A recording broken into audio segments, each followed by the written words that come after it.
guys, today I have you exploring scatter plots with this Desmos activity that has to do with robots.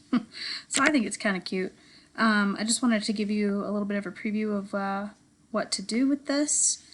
So this first one is pretty self-explanatory. It just says drag the point to change the robot. So notice as I move the point around, certain things about the robot changes. Pay attention to what your axes are noting on that graph. Go to the next one. And this is going to actually have you writing in the describe something you know about the robot based on the graph. So this point here describes something about this robot. So type in an answer. Please make sure you are sharing it with the class. Go to the next one. This one's kind of fun. It has you guessing which points go with which robot. So based on what you see with this robot, you are going to put this point to represent the orange robot.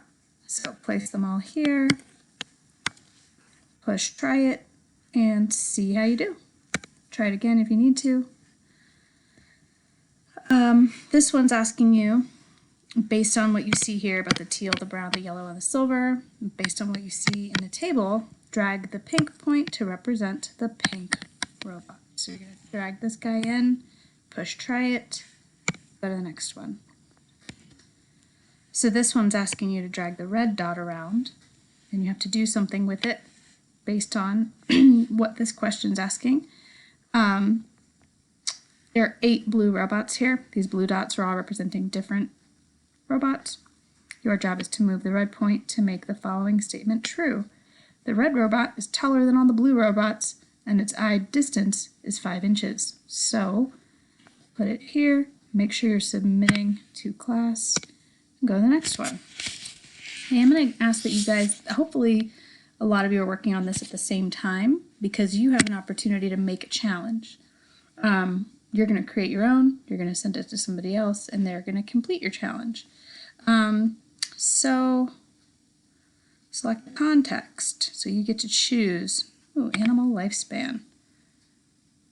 Once you find one that looks interesting, continue to the next screen, and you're going to write a story. Kind of like what you were experiencing when you were going through the robot scenario. Uh-oh, I might be out of... So you're going to write a story. You're going to submit it. You're going to go to the next one. You're going to have to move your point around to fit the story that you just wrote, and you're going to submit it.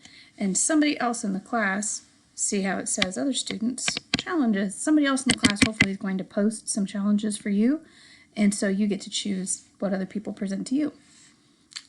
So be patient here. If you get there first, it could be because, like if there's nothing here for you, it could be because you're the first one there. So do more than one, take up the full hour that you guys have together. So this will be after our class meeting, so spend the next 30 minutes. Please do not just zip through this, play around with it, have fun, because the next slide is the last slide. So when you get to the challenge problem, just know that there's just one more question for you. Oh, and it just says circle the point representing the robot with the greatest eye distance, and then write the corresponding ordered pair based on its eye distance and height. So just know that after the challenge, you only have this one quick one to answer, so spend time on the challenges. I think that'll be fun. So, all right, so if I didn't get an opportunity to just touch base with you, hopefully this video was helpful.